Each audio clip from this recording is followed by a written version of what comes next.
로마서 1장 8절부터 15절까지 말씀 제가 받들어 봉독해 올립니다. 먼저 내가 예수 그리스도로 말미암아 너희 모든 사람에 관하여 내 하나님께 감사함은 너의 믿음이 온 세상에 전파됨이로다. 내가 그의 아들의 복음 안에서 내 심령으로 섬기는 하나님이 나의 증인이 되시거니와 항상 내 기도에 쉬지 않고 너희를 말하며 어떻게 해서든지 이제 하나님의 뜻 안에서 너희에게로 나아갈 좋은 길 얻기를 구하노라. 내가 너희 보기를 간절히 원하는 것은 어떤 신령한 은사를 너에게 나누어 주어 너희를 견고하게 하려 함이니 이는 곧 내가 너희 가운데서 너희와 나의 믿음으로 말미암아 피차 안위함을 얻으려 합니다. 형제들아, 내가 여러 번 너희에게 가고자 한 것을 너희가 모르기를 원하지 아니하노니 이는 너희 중에서도 다른 이방인 중에서와 같이 열매를 맺게 하려 함이로되 지금까지 길이 막혔도다. 헬라인이나 야만인이나 지혜 있는 자나 어리석은 자에게 다 내가 빚진 자라. 그러므로 나는 할 수 있는 대로 로마에 있는 너희에게도 복음 전하기를 원하노라. 아멘. 우리가 지난 2015년이 어쩌면 어떤 분들에게는 거친 들에서 머문 한밤이었을 수도 있겠어요. 하지만 우리 인생이 2015년으로 끝나는 게 아니라 2016년이 시작되고 또 우리가 가야 될 본향이 있는 것. 오늘도 새로운 소망과 희망과 다짐으로 2016년에 또 걸어갈 걸음. 아니 그거보다 더 넘어서 우리가 본향에 도달할 때까지 여러분의 믿음 잘 지켜지고 주님과 동행할 수 있는 우리 뉴라이프의 귀한 백성들로 거듭나 세워지는 말씀 시간 될 수 있기를 주님의 이름으로 축복드립니다. 여러분 사람마다 다 다르겠지만 제가 정말 하지 못하는 것 한 가지가 있습니다. 그것은 식당에서 혼자 밥 먹는 것입니다. 그건 정말 못하겠어요. 요즘 젊은이들이 사용하는 언어를 사용한다면 뭔가 좀 이렇게 뻘쭘해서 뻘쭘이라는 단어 아세요? 뭔가 좀 무안하고 무색해서 잘 이렇게 하는 게 힘든 것 같아요. 여러분 요즘에 공전의 히트를 치고 있는 응답하라 1988 다 보고 계시죠? 응답하라 1988. 저는 이 응답하라 1988이 왜 이렇게 히트를 치는가? 그래서 여러 사회학자들이 그 드라마를 굉장히 많이 분석하고 있습니다. 그러니까 찾아서 꼭 읽고 있는데요. 이 분석하는 글들 중에 이 응답하라 1988의 특징을 하나를 이렇게 보여주세요. 봐라. 어떤 장면이든지 꼭 먹는 장면이 있다는 거예요. 아이들은 모여서 라면 끓여 먹고 맨날 먹고 어른들은 또 모여서 또 같이 음식 나눠 먹고 술 나눠 마시고 이런 것들이 이 1988의 이 특징적인 드라마의 특징적인 내용이다라고 분석하는 것을 보게 됩니다. 다시 말하면 1988 이 응답하라가 그려내고 싶은 게 어떤 사회였는가 하면 관계적으로 엮어진 함께 밥 먹는 사회라는 거예요. 함께 밥 먹는 사회. 그렇지만 여러분 한국의 이런 경향이 깨지고 있습니다. 요즘 한국 신문에 심심치 않게 등장하는 신조어가 하나 있는데 그게 뭐냐면 혼밥 혼술입니다. 혼자 밥 먹고 혼자 술 먹는 사람. 그래서요 이 혼자 밥 먹고 혼자 술 마시는 사람들을 위한 마케팅이 아주 치열합니다. 너무 많이 늘어났다는 것이죠. 그래서 어떤 고깃집은요 이렇게 언뜻 들어가서 보면 이게 독서실 같아요. 이 칸막이가 이렇게 다 돼 있는데 칸막이 앞에도 이 문이 있어서 쫙 열면 주방이 거기서 딱 보여요. 그럼 고기 주고 거기서 혼자 구워 먹는 거예요. 칸막이 옆에 막아놓고 혼자 밥 먹는 그런 사회 속에 이제 들어가고 있는 것이 현대의 모습입니다. 그래서 많은 사회학자들이 말해요. 응답하라 1988이 공전의 히트를 친 이유는 뭐냐면 사회는 극단적인 개인주의로 흘러가면서 외로워지고 있는데 이 쌍문동에서 일어나는 이 공동체의 끈적끈적함 그것이 사람들이 염원하는 관계의 모습이에요. 그러니까 자기는 비록 혼자 밥을 먹어도 그 드라마를 보면서 대리만족을 하는 거예요. 나도 저 동네에 살고 싶다. 모든 자식들이 모든 부모님들을 함께 공동체적으로 섬기는 거죠. 어떤 부모님이든 누구든지 누구의 자식이든지 욕할 수 있고 칭찬할 수 있고 격려할 수 있는 그런 엮어진 관계의 공동체를 그려내고 있기에 현대인의 부족한 것을 잘 다듬으며 그래서 히트를 치고 있는 것이다라고 분석을 하고 있습니다. 여러분 이것은 하나님께서 우리를 지으신 창조의 목적에 어울리는 것입니다. 하나님은 여러분과 저를 만드실 때 한 개인적인 존재로 만드신 것이 아니라 당신의 형상을 따라 여러분 우리가 하나님의 형상을 따라 지음을 받았다라고 할 때 그 하나님의 형상은 도대체 뭘 가리킬까? 물론 우리가 지적인 면이나 영적인 면이나 의지적인 면, 지정의를 따지는 분도 많이 있는데 사실은 우리가 하나님의 형상을 따라 지음을 받았다 할 때 가장 중요한 존재론적인 의미는 무엇인가 하면 우리는 관계적인 존재, 공동체로 부르심을 받았다는 거예요. 왜냐하면 하나님이 삼위일체의 공동체의 하나님으로 존재하고 계십니다. 이 하나님의 관계, 그 이상의 사회 속에 우리는 혼자 좋은 것을, 혼자만 좋은 것을 아무리 가져도 여러분 그 아무 의미가 없는 거예요. 뭔가 우리가 좋은 것을 나눌 수 있을 때야 비로소 행복이, 진정한 행복이 임하는 것을 우리는 보게 됩니다. 어느 날 이 골프에 미친 목사님이 너무 골프가 당구에 미치면 들어놓으면 다 뭐 당구로 보인다고 하는데요. 이분은 골프에 미친 거예요. 그래가지고 주일날 아침에 예배 오기 전에 골프장을 간 거예요. 그랬더니 천국에서 큰 회의가 일어났어요. 천사들이 하나님 어떻게 저럴 수가 있습니까? 저게 목사 맞습니까? 저거 뭐 형벌을 줘야 돼. 이거 들을 때 우리 번개라도 내리쳐줘요. 그랬더니 하나님이 그래 내둬라. 내가 꼭 치리하리라. 그랬더니 이 목사님이 첫 톨에서 딱 쳤는데 홀인원이 된 거예요. 그런데 그게 무려 또 4월에 가서도 또 홀인원이 난 거예요. 그때부터 이 목사님이 시름시름 앓기 시작하는 거예요. 왜요? 그걸 말해야 되는데 나 홀인원 했다고.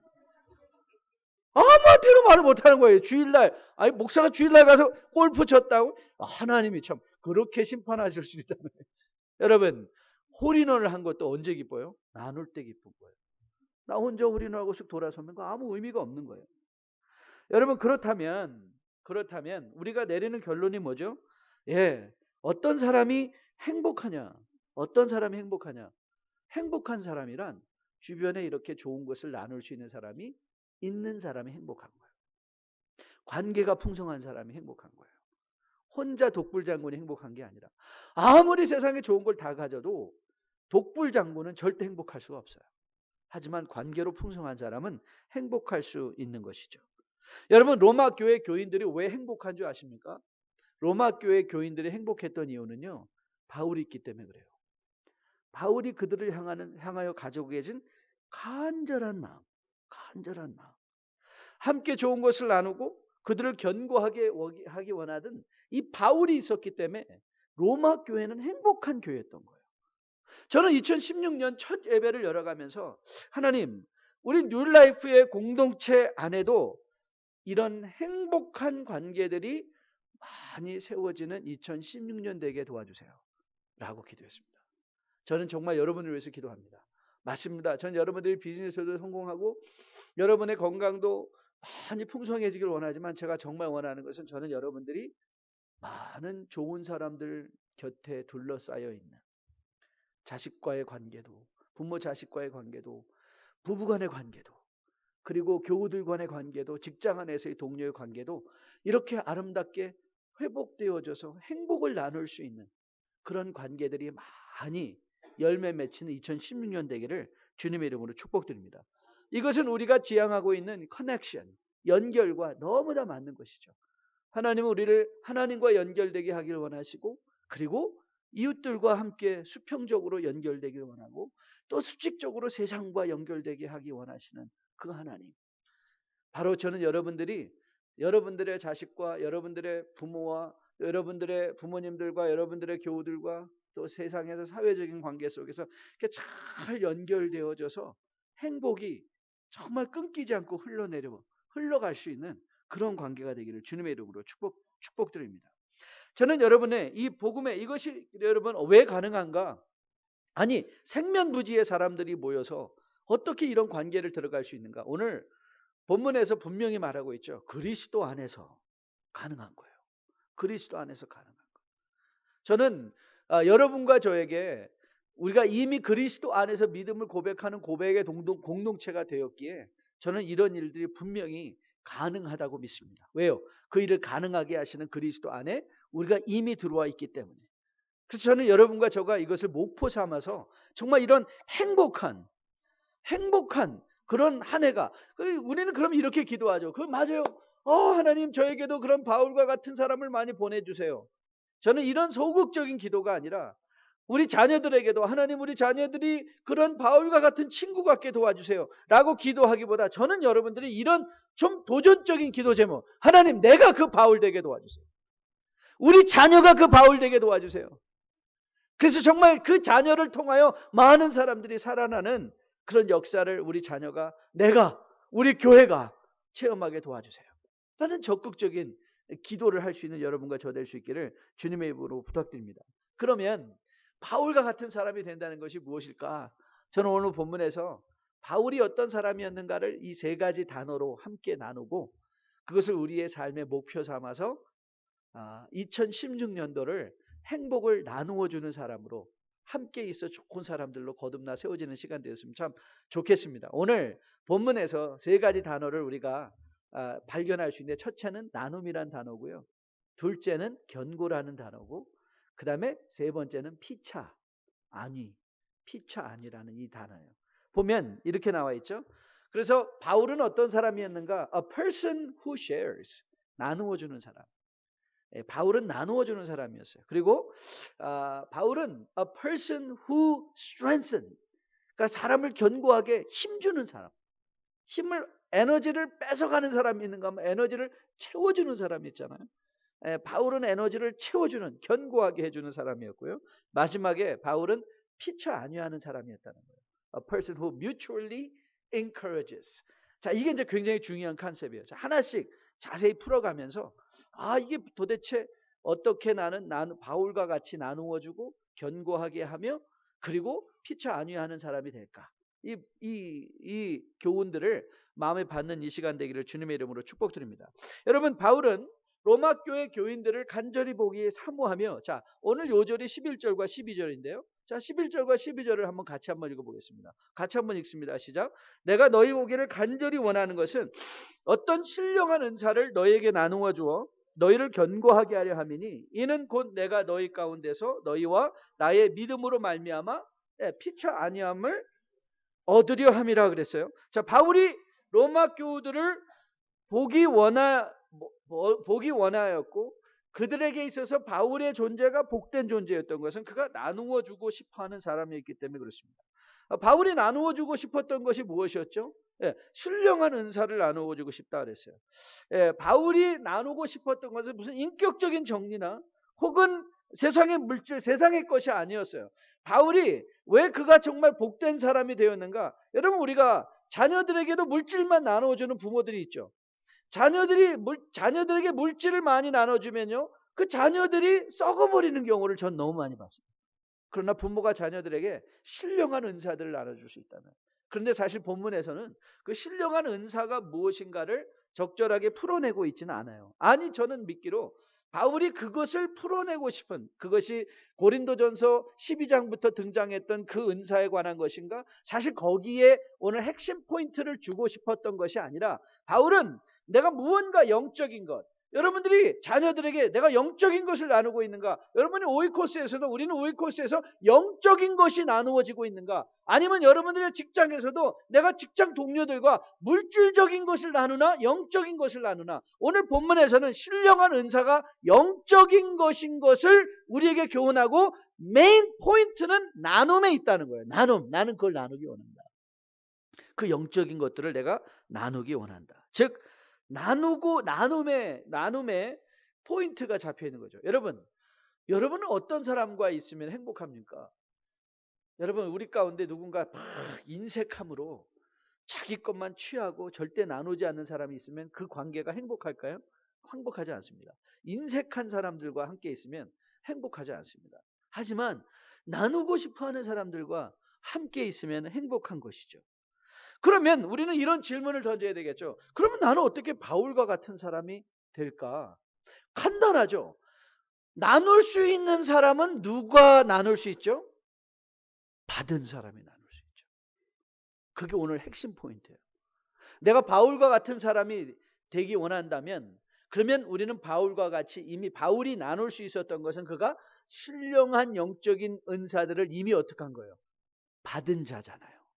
그럼 여러분과 저가 2016년도에 기도할 게 뭐예요? 하나님, 이런 영적인 은사를 받아서, 은혜 받아서 이 은혜를 나눌 수 있는 부모 되게 도와주세요. 은혜를 나눌 수 있는 직장인 되게 도와주세요. 은혜를 나눌 수 있는 사업인 되게 도와주세요.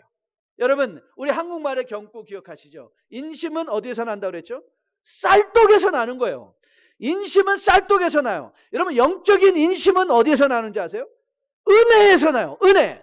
왜 우리가 인격이 패패해지고, 왜 우리가 자꾸 분리하게 되고 나누어지고, 왜 우리의 심령이 컬컬해서, 왜 우리가 사람들을 바라보며 색안경을 끼고 보는 줄 아세요? 은혜를 못 받았기 때문에 그래요. 은혜를 받아야 돼요. 은혜. 여러분, 지난 크리스마스 때 제가 그 영상 제 마음에 너무너무 지난번에도 소개해드렸는데요. 그 영상이 정말 제 마음에 와닿았어요. 정말 이 애틀란타에 가난한 아이들에게 선물을 준 거예요. 하나는 너희들이 갖고 싶은 게 뭐냐? 어떤 애는 나는 게임기 갖고 싶어요. 나는 컴퓨터 갖고 싶어요. 그랬더니 그 주최 측에서 정말 아이들에게 좋은 랩탑과 좋은 게임기와 그러면서 아이들에게 또 이 질문도 했어요. 너희들이 부모님께 선물하고 싶어 하는 것은 뭐냐? 거기는 거의 다 싱글 페어런트, 홀부모 자녀들이었어요. 어떤 아이는 나는 엄마한테 팔찌를 선물하고 싶어요. 나는 아빠한테 시계를 선물하고 싶어요. 나는 우리 가족을 위해서 큰 TV를 선물하고 싶어요. 그런데 그러면서 그 아이들에게 그 두 개의 선물을 다 줬어요. 그러면서 아이들에게 이렇게 요청을 했어요. 야, 너희가 이 선물을 우리가 두 개는 다 줄 수 없고 둘 중에 하나만 골라라. 여러분 한번 상상해 보세요. 그 아이들, 그 아틀란타의 지역에 로우 인컴 패밀리 자녀들이었는데요. 걔네들이 어떤 것을 선택했을까요? 100%가 아빠를 위한, 가족을 위한 선물을 선택했어요. 자기 컴퓨터가 거기 있어요. 자기가 그렇게 갖고 싶었던 인형 하우스가 거기 있어요. 자기가 그렇게 갖고 싶었던 그 게임기가 바로 눈앞에 있어요. 그런데 그 아이들이 공통적으로 말한 게 뭔지 아세요? 너 억울하지 않아? 네 거 가지면 더 좋지 않아? Isn't it better that you have your own? 그 아이들이 다 이렇게 말해요. 아니에요. 우리 엄마는 나 때문에 너무 고생을 많이 해요. 내가 그 엄마한테 선물해 주고 싶어요. 제가 그 아이들을 보았더니요. 그 아이들은 부모님께 은혜 받은 아이죠. 부모님의 은혜를 아니까 그것을 기꺼이 자기 것을 포기하고라도 엄마한테 그 선물을 드리고 싶은 거예요. 많이 있기 때문에 나눈다고요? 아니에요. 그 스토리의 해피엔딩은 두 개 다 받았어요, 아이들이. 결과적으로는 두 개를 다 받았어요. 근데 그 부모의 은혜를 아는. 여러분, 우리가 이웃들과 여러분 많이 가진 사람이 나눌 것 같아요? 아니에요. 많이 가졌다고 나누는 거 아니에요. 누가 나누는가? 은혜를 받으면 나눌 수 있어요. 하나님의 은혜를 받은 사람들은요. 자기 것을 포기하고라도 이웃들과 좋은 것을 나눌 수 있어요. 여러분, 우리는 지금 미국의 영적 상태가 심각하다고 많이들 얘기를 해요. 제가 연말이 돼서 많은 이 통계들을 접하고 있는데요. 저는 미국의 희망을 보고 있습니다. 미국의 희망. 여러분, 제가 지난 주간에 정말 놀랍게 발견한 이 기부 총액, 이제 2015년이 끝나면서 2014년의 통계가 나왔어요. 2015년의 통계는 이제 얼마 있다 나오겠죠. 2014년에 미국 사람들이 기부한 기부 금액이 얼마인 줄 아십니까? 3,583억 달러였습니다. 느낌이 안 오시죠? 이 3,583억 달러가 도대체 얼마야? 이렇게 제가 간단하게 설명해 드릴게요. 한국 국가의 1년 예산이 3,320억 달러입니다. 그럼 미국에 있는 사람들은요, 한국 국가에 걸맞는 액수를 기부한 거예요. 그런데 더 놀라운 게 뭔지 아십니까? 이 액수의 72%는 개인이 한 기부라는 거예요. 어떤 단체에서 한 게 아니라 개인이. 여러분, 이 72%가 다 잘 사는 사람이 기부했을까요? 제가 또 하나 놀란 거예요. 이 컴패션 인터내셔널에 저한테 패키지를 하나 보내줬어요. 그 한국어권에 목사님 좀 콜로라도에 우리 교회가 좀 관심을 가지고 좀 이거를 해주시면 좋겠습니다. 그러면서 저한테 많은 통계를 보냈는데 제가 그 통계를 보고 너무 놀랐어요. 여러분 한국이요. 이 컴패션이 뭔지 아시죠? 이 제3세계 어린 아이들을 이렇게 어댑트 해가지고 한 달에 30불씩 보내면서 그 아이들을 키우는 거예요. 그런데 한국이 세계에서 2등이에요. 2등. 한국이 후원하는 나라. 그 3등부터 캐나다, 호주, 뭐 스웨덴, 노르웨이, 우리보다 훨씬 더 잘 사는 나라들 아니에요? 그렇죠? 그럼에도 불구하고 한국이 2위로 올라섰어요. 그런데 1등은 어딘지 아세요? 1등은 미국이에요. 그런데 한국하고 미국하고 게임이 안 돼요. 미국은 거의 100만 명의 아이들을 후원하고 있는데 1등과 2등의 차이가 너무 격차가 많아요. 여러분, 이 조사를 토대로 해서 세계에서 가장 기부 활동이 왕성한 국가, The Most Charitable Nations, 이 통계가 쫙 나오는데요. 2011년부터 이 인덱스가 했는데요. 미국은 미국인의 전체가 65%가 적어도 체리티 오게나이제이션에 기부를 했다는 거예요. 그래서 1등이에요, 세계에서. 그러고 보면 세계에서 무슨 자연재해, 네팔에 지진이 났다 그러면 제일 먼저 달려가는 나라가 미국이에요. 하나님께서 미국 가만히 놔두시지 않을 것 같아요. 간섭하실 것 같아요. 그런데 미국이 받아야 될 게 있어요. 뭘 받아야죠? 영적인 것에 대한 깨어남이 있어야 돼요. 저는 하나님이 왜 우리를 여기에 두셨는가? 저는 정말 이 미국 노예에 들어가서도 그런 깨달음을 갖고 있어요.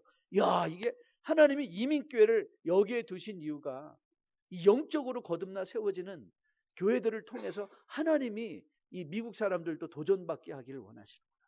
영적인 면으로 더 깨어나 하나님 중심의 사회가 되게 하기 위해서. 저는 여러분과 저가 정말 이런 줄 수 있는 그런 은혜를 받는 여러분과 저 될 수 있기를 주님의 이름으로 축복드립니다. 여러분, 은혜 받는 길이 뭐라 그러죠? 은혜 받는 길은 그리스도 안에서 말씀과 예배와 기도를 통해서 하나님과의 친밀한 인격적인 교제를 통하여 그분으로부터 끊임없이 영적인 영양분을 공급받을 때 우리는 기꺼이 이웃들과 나누어 쓸 수 있는 인색한 사람들이 아니라 마음이 풍성한 사람. 있기 때문에 풍성한 것이 아니라 없어도 그리스도로 말미암아 풍성해질 수 있는 그런 자리까지 나갈 수 있는 2016년에 은혜 받은 것으로 이웃들과 나눔으로 축복의 통로가 되는 뉴라이프의 귀한 백성들 다 될 수 있기를 주님의 이름으로 축복드립니다. 여러분, 제가 가끔 이런 분들을 만나요. 이 지역에서 어떤 분이 이제 저를 아는데 저를 보고 그래요. 목사님, 제가 성도님 한번 뉴라이프 교회로 보냈는데 만나셨나요? 그래요. 근데 문제는 뭐냐면 그분이 뉴라이프를 안 다니는 분이에요. 그러면서 그분이 뉴라이프로 성도님을 보냈대요. 저는 그런 분을 만나면요, 꼭 이런 말을 해드리고 싶었어요. 근데 아직 용기가 없어서 못했어요. 성도님의 교회가 성장하려면 성도님이 떠나야 됩니다. 한편으로는 고맙죠. 뉴라이프 교회를 소개해드렸다는 게 얼마나 고마워요. 그런데 돌이켜 생각하면 저는 그분이 교회를 굉장히 갈라버리고 있는 것 같아요. 아니, 자기 교회를 부끄러워하는 사람. 아니, 성도를 보면 우리 교회로 와요. 그래야지. 어떻게 저 옆 교회로 가요 그래요? 아니, 저는 그런 분들이 오히려 그 교회에 정말 암적인 존재 같아요. 그렇지 않아요? 교회를 세우는 게 아니죠. 그건 교회를 부수는 것이죠. 여러분, 바울은요 로마 교회 교우들을 향하여 이렇게 말했어요. 내가 너희를 만나서 신령 은사를 나눠줌으로 말미암아 너희들이 견고하게 세워지기를 원한다. 견고하게. 여러분, 바울과 같은 사람이 되는 게 뭔지 아세요? 바울과 같은 사람이 되는 것은 허무는 사람이 아니라 관계를 세우는 사람이 되는 거예요. 사람을 약하게 해서 에너지를 다 쭉쭉 빼앗아가는 사람이 있죠.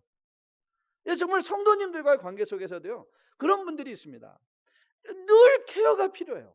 이렇게 상처받고 맨날 상처받고 그래서 늘 에너지가 계속해서 나가야 돼요. 누군가의 에너지를 계속 빨아먹고 있어요. 에너지를 그런데 그것을 돌려줘야 되는데 에너지만 저는 여러분은 우리 뉴라이프에는 그런 분 전혀 없습니다.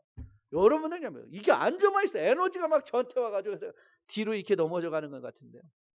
그런데 그런 분 아시죠?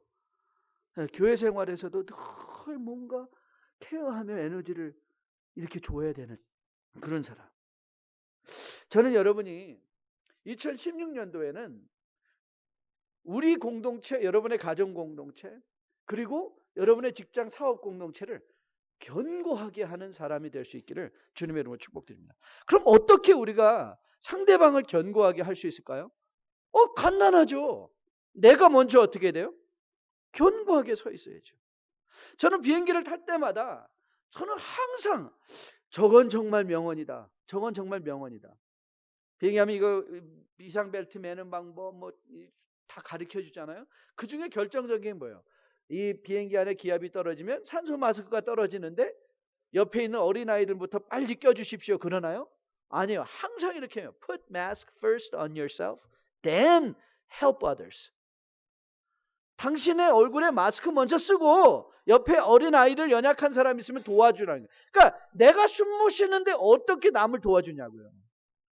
내가 먼저 산소를 공급받고 숨을 쉴 수 있어야 남을 도울 수 있는 것 아니겠습니까?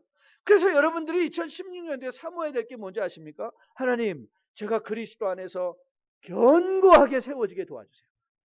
저는 여러분이 은혜 받는 첫 번째 기도 제목과 2016년도에 내가 견고하게 세워지기를 간구하는 여러분 되시기를 주님의 이름으로 축복드립니다. 그런데 여러분, 바울은 어떻게 이렇게 견고하게 세워질 수 있었을까요? 바울의 고백을 한번 들어보시겠습니까? 바울이 빌립보서 3장 12절에서 이렇게 고백했습니다. 내가 이미 얻었다 함도 아니요 온전히 이루었다 함도 아니라 오직 내가 그리스도 예수께 잡힌 바 된 그것을 잡으려고 달려간다. 즉 바울은요, 자기 스스로를 늘 점검할 때, 이 정도면 됐다. 이 정도면 열심히 내는 거지 뭐. 바울에게 있어서는요, 절대 그런 만족이 있지 않았어요. 바울은 끊임없이 자신의 목표가 십자가에 도달하는 그때인 것을 알아서 그날에 도달할까지 뒤에 있는 것을 잊어버리고 끊임없이 나는 십자가 표대를 펴고 달려간다. 여러분, 바울이 평생을 다하도록 그가 정말 공동체를 세우는 견고한 사람이 되어 올 수 있었던 것은요, 자기 자신의 현재에 만족하지 않고 끊임없는 발전과 끊임없는 성숙을 감당했기 때문에 로마 교회에 그가 정말 그들을 견고하게 해주는 사람들로 세워질 수 있었던 것으로 믿습니다. 여러분, 바울의 이런 고백도 한번 들어보실래요? 고린도전서 9장. 저는 이거 들을 때마다 정말 바울 대단한 사람이다. 그 이렇게 말했어요. 내가 내 몸을 처복종하게 하면 내가 남에게 전파한 후에 자신이 도리어 버림을 당할까 두려워한다. 자기 몸을 쳐서 복종시키는 이 자기 스스로를 그리스도 안에서 견고케 하려는, 자기를 쳐서 복종시키는 이러한 끊임없는 영적인 수고와 노력을 인하여 그가 견고하게 세워졌던 것으로 믿습니다. 여러분, 우리가 이렇게 견고하게 세워지면요, 우리 배우자가 견고하게 세워질 수 있습니다. 여러분, 부모가 견고하게 세워지면요, 자녀가 견고하게 세워질 수 있습니다. 가정이 견고하게 세워지면 교회가 견고하게 세워집니다. 교회가 견고하게 세워지면요, 이 지역이 견고하게 세워질 수 있습니다. 그런데 그게 다 어디부터 출발해요? 내가 그리스도 안에서 견고해지는 것. 뒤에 있는 것, 여러분들이 2015년에 어떤 영적인 성취가 있었다면 다 잊어버리고 이제 십자가 표대를 향하여 더욱더 견고함을, 그리스도의 장성한 분량이 충만함을 사모하며 그리스도의 모습을 닮아갈 때 저는 여러분들이 정말 이 교회를, 이웃들을, 여러분의 가정을 견고하게 세워줄 수 있는 바울과 같은 인물들로 거듭나 세워질 것으로 믿습니다. 그 자리에 여러분과 저가 들어가 설 수 있기를 주님의 이름으로 축복드립니다. 세 번째, 마지막은요, 이 피차 아니입니다. 피차 아니함을 받는 것. 제가 지난번에 이제 가정에 관한 글을 읽다가 이 말을 읽고 제가 이거 정말 어떻게 이 사람들이 이걸 발견해냈지? 라는 생각을 했던 한 문장의 글이 있었어요. 이 미국 부모와 한국 부모와 그 다음에 일본 부모가 자식들에게 해주는 말에 물론 다 전체적이라고는 할 수 없지만 일반적인 내용이 이렇대요. 일본 사람들은 자녀들에게 꼭 이렇게 가르친대요. 너 어디 가서 패기 치는 사람 되지 마라. 일본 사람들은 누구에게 패기치는 거를 굉장히 아주 부담스럽게 생각하는 거예요. 여러분 아시죠? 그게 부모 자식 교육이라는 거예요. 근데 미국 사람들은 이렇게 교육을 한대요. You become a person who profits others. 남에게 유익을 주는 사람이 되라. 무언가 유익한 사람이 되라. 그렇게 교훈을 한대요. 그런 거 보면 이 미국 사람들이 이렇게 제너러스하게 이웃들과 이런 기부금을 나누는 거 보면 정말 가난한 사람들도 기부 많이 하거든요. 그런 걸 보면 이런 교육이 정말 있는 것 같아요. 한국 사람은 뭐라고 자녀들을 교육할까요? 기죽지 마라. 너무 맞죠? 한국 사람은 너 어디 가서 기죽지 마라. 그런데 여러분 어떻게 기를 안 죽일 수 있을까요? 여러분 저는 한국 사람들의 마음에 저도 한국 사람이니까 이렇게 말하는 거예요. 저는 한국 사람들의 이 DNA에 허세가 들어가 있는 것 같아요. 없는데도 있는 척, 아픈데도 안 아픈 척, 속으로는 막 원하면서도 뭐 기마이, 아무것도 없으면서 뭐 기마이를 쓴다고. 그런 게 우리의 이 영적 DNA에 들어가 있는 것 같아요. 기는 안 죽어서 좋은데 근데 그게 허세가 되는 거예요. 그런데 여러분 오늘 보면요. 그래서 많이 이런 기죽지 않는 문화의 특징이 하나 있습니다. 그게 뭐냐면요. 늘 일방적이에요. 일방적. 이 관계는 쌍방향의 관계거든요. 그런데 이 기죽지 않는 문화의 특징은 일방적이에요. 항상 뭔가를 내가 기죽지 않게 누군가를 준다는 그런 마음이 있어요. 그런데 여러분 오늘 보세요. 바울이 이렇게 말합니다. 12절에 보니까 이는 곧 내가 너희 가운데서 너희와 나의 믿음으로 말미암아 뭐 한다고요? 피차 아니함을 얻겠다. 피차 아니함. 여러분 이 encouragement를 아니함을 바울은 이렇게 나도 내가 필요하고 너도 내가 필요하다 이거예요. 여러분 이게 공동체의 정신입니다. 이 부모님 자식들을 제가 이렇게 상담해 보면 어떤 자녀들의 건강 이 영적으로 정신적으로 많이 멍들어 있냐면요. 이런 부모 밑에서 자란 아이들이에요. 부모들이 늘 애들 앉혀놓고 나 너 때문에 내가 이렇게 고생한 게 다 너 때문이다. 그래서 아이들한테 끊임없이 부모가 피해자가 돼버려요. 내 팔자야. 너만 아니면. 일하시는 거 계속 자녀들한테 생생내요. 야, 너 오늘 피곤해 죽겠다. 이거 다 너들 때문에 이러는 거야. 그런 아이들은요. 이 마음에 멍이 들어요. 왜냐하면 일방적인 관계이기 때문에 그래요. 그런데 부모들이 자녀들한테도 자녀들의 조그만 거 칭찬해주고 고맙다. 야 하루의 피로가 너 때문에 싹 사라지네. 아이들한테 과장 때지만 감사하다. 여러분 교회도 마찬가지예요. 여러분 어떤 교회가 정말 와서 사람들이 머물고 싶은 교회가 어떤 교회인 줄 아세요? 서로가 감사하는 거예요. 서로가 감사하는 이 쌍방 간의 관계가 연결되어진 거예요. 서로가 서로에게 유익을 받고 이익을 받는.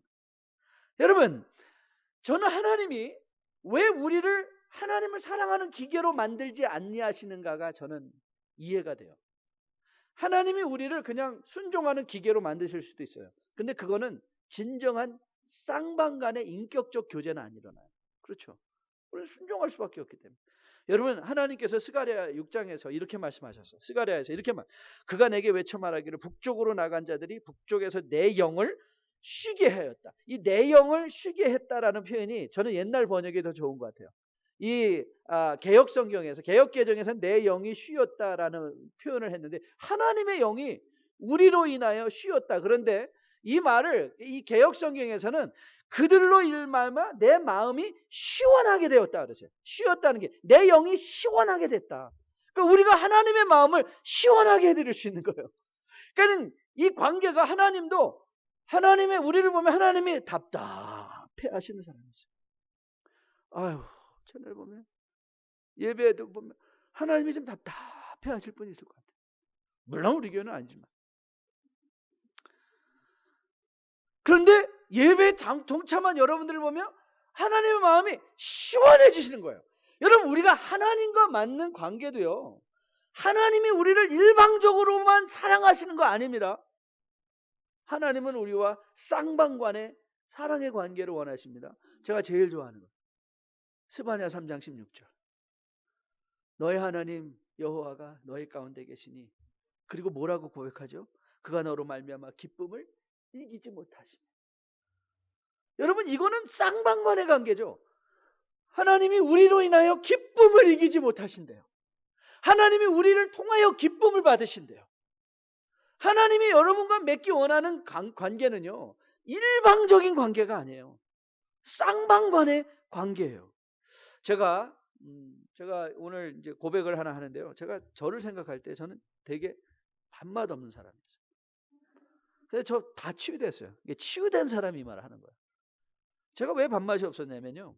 제가 지금 치유받고 변화받았으니까 담대히 고백하는데, 저는 고등학교 다닐 때까지 저는 남의 집에서 밥을 먹은 적이 없습니다. 참 이상했어요. 근데 제가 뭐 입맛이 까다로워요. 가난하게 사는 사람이 무슨 입맛이 까다롭겠습니까? 입맛이 까다로워서 남의 집에서 밥을 안 먹은 게 아니라 괜한 열등감에 치사한 느낌이 들어서 안 먹었어요. 치사한 느낌이 들어서. 가난 열등감이죠. 그렇죠? 아, 이거 내가 밥 한 끼 얻어 먹으러 온 거 아니네. 허세죠. 그렇죠. 그러니까 제가 보면 제가 좀 까박한 사람이었던 것 같아요.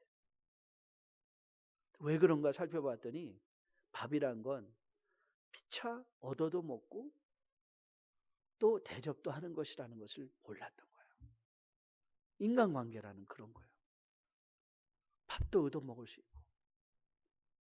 정말 우리가 어디를 가서 나 밥 한 끼 사줘 그럴 만한 사람이 없다는 것. 그게 불행한 거죠. 그게 불행한 거죠. 여러분, 이 주고받는 관계가 될 때야 평등한 관계. 여러분, 주님께서 요한복음 15장에서 내가 너를 더 이상 종이라 하지 않고 뭐라고 한다고 그랬죠? 내가 너희를 이 친구라고 하신다고요.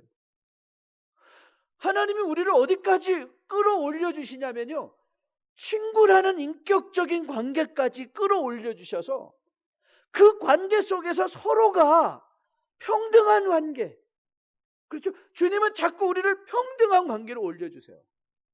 야, 나 너랑 교제하기 원한다. 인격적으로 교제하기 원한다.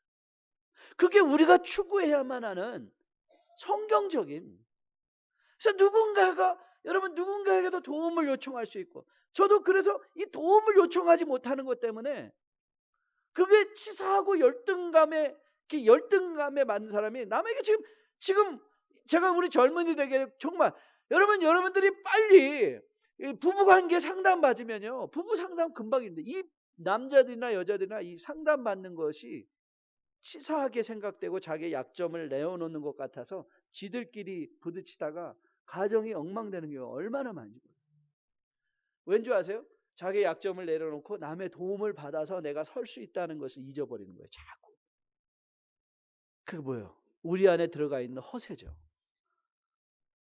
여러분, 주님 앞에 어떤 사람이 칭찬하는 줄 아세요? 주님, 저 못합니다 하고 주님 앞에 넙죽 엎드리는 사람. 주님 그 사람 좋아하세요.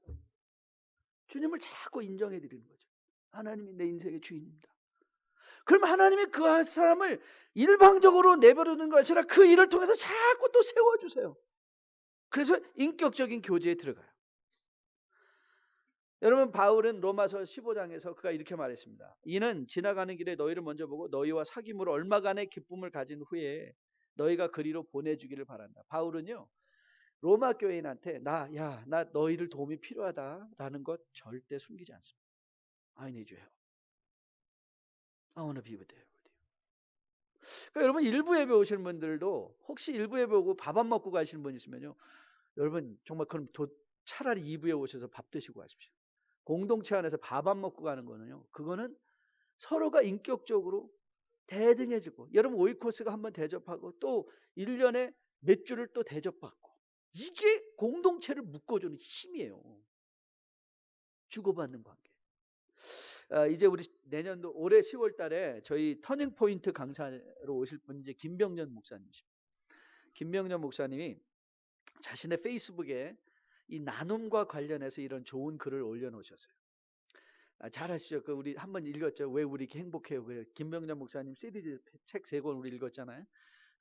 사모님이 어느 날 젊은 사모님이 갑자기 스트로크를 맞아서 거의 20년 동안의 세월을 20년 동안의 세월을 식물인간으로 케어하면서 목회하시는 목사님이세요.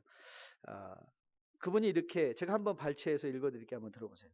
아침 식탁에서 내가 윤지에게 윤지야 너희 반에서 불우이웃돕기 성금을 받는 대상자로 정해졌다고 선생님께서 연락을 주셨다고 말했다. 윤지의 반응은 내가 왜? 라는 태도였다. 내가 불우이웃이야? 자신은 도저히 이해할 수 없다는 의아함을 보였다.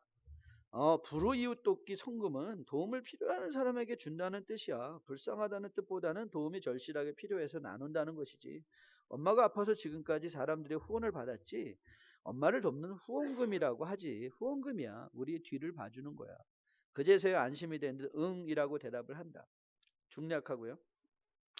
이렇게 말을 했어요.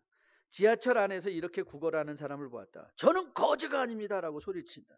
같은 거지를 두고 사기치는 거지라고 욕을 한다. 나는 그런 사람을 만나면 절대 호주머니를 열지 않는다. 아름다운 음악이라도 한 곡 하고 정중하게 구걸하는 분들이 있다. 미안합니다라는 인사와 함께 그들에게 지갑이 열린다. 주는 사람의 마음과 받는 사람의 마음이 같아야 한다. 그것은 사람을 존중하는 태도이다. 경제적인 결핍을 도울 때, 도움을 받을 때 서로 배려하는 마음이 필요하다. 돈보다 마음의 태도가 사람을 보는 시각을 결정한다. 주고받기를 잘하는 사회가 건강한 사회이다. 나눔과 베품이 이루어질 때 건강한 사회가 된다. 서로를 존중하는 사회이다. 참 기가 막힌 말이죠. 주는 사람의 마음과 받는 사람의 마음이 같고, 주고받기를 잘하는 사회가 건강한 사회. 저는 그걸 못했던 거예요. 고등학교 다닐 때까지. 내가 누구에게 주고 받을 수 있다는 거. 내가 어려워서 내 어려움을 열어놓고 내가 기도를 부탁할 수 있다는 거. 그게 바로 주고받는 피차 아니함. mutual encouragement. 그것이 성경이 지향하는 거룩한 공동체의 합당한 모습인 것을 우리에게 말하고 있죠. 저는 우리 뉴라이프에 속한 여러분과 저가 2016년도에는 이런 건강한 주고받음이 이루어지는, 그래서 서로 피차 안위하게 할 수 있는 그런 자리에 들어갈 수 있는 여러분과 저 될 수 있기를 주님의 이름으로 축복드립니다. 여러분, 인간의 행복은요, 관계 속에서 체험이 됩니다. 영적인 행복도 다르지 않습니다. 영적인 행복도 나만 막 영적으로 그런 분들 봤어요. 가정에서 그냥 영적으로 자기 마음 그냥 돼가지고 배우자는 그 영적인 사람 때문에 상처받는 사람들을 많이 봤습니다. 이게 다 함께 주고받음이 올라가야 됩니다. 주고받음이 올라가는 거예요. 그것이 진정한 나눔이고 진정히 우리가 추구해야 될 영적인 관계의 모습이라고 믿습니다. 제가 늘 마음의 교훈 삼는 함석헌옹의 시입니다. 말리길 나서는 길. 말리길 나서는 날 처자를 맡기며 마음에 놓고 갈 만한 사람, 그 사람을 그대는 가졌는가. 온 세상 다 나를 버려 마음이 어려울 때도 저 마음이야 하고 믿어지는 그 사람을 그대는 가졌는가. 탔던 배 꺼지는 시간 구명대 서로 사용하며 너만은 제발 살아다요 할 그 사람을 그대는 가졌는가. 무리의 사형장에서 다 죽어도 너희 세상 빛을 위해 저만은 살려두거라 일러줄 그 사람을 그대는 가졌는가. 잊지 못할 세상을 놓고 떠나려 할 때 너 하나 있으니 하며 빙긋 웃고 눈 감을 수 있는 그 사람을 그대는 가졌는가. 온 세상 찬성보다도 아니하고 머리 흔들 그 흔한 그 한 얼굴 생각에 알뜰한 유혹 물리치게 되는 그 사람을 그대는 가졌는가. 이 사람을 갖기 위해서는 우리가 그 사람이 되는 거죠. 우리가 먼저 나누고 견고하게 하고 피차 안위함을 주고받으려 할 때 나누기 위해서 은혜를 받기를 사모하고 견고하게 하기 위하여 내가 견고해짐을 인생의 목표를 삼고 말씀과 기도에 힘쓰고 내 연약함을 형제에게 알리는 것을 두려워하지 아니하고 인격적으로 서로 주고받으며 서로 안위할 수 있는 그런 관계에 나가는, 저는 2016년도에 우리 뉴라이프 안에 이런 공동체의 아름다운 모습들이 풍성하게 일어날 수 있게 되기를 주님의 이름으로 축복드립니다. 그리고 여러분의 가정이 살아나고 그리고 여러분의 직장이 살아나고 여러분의 사업차가 살아날 수 있게 되기를 주님의 이름으로 축복드립니다. 생명이 또 다른 생명나고 주님 볼 수 있다면 나의 삶과 죽음도 아낌없이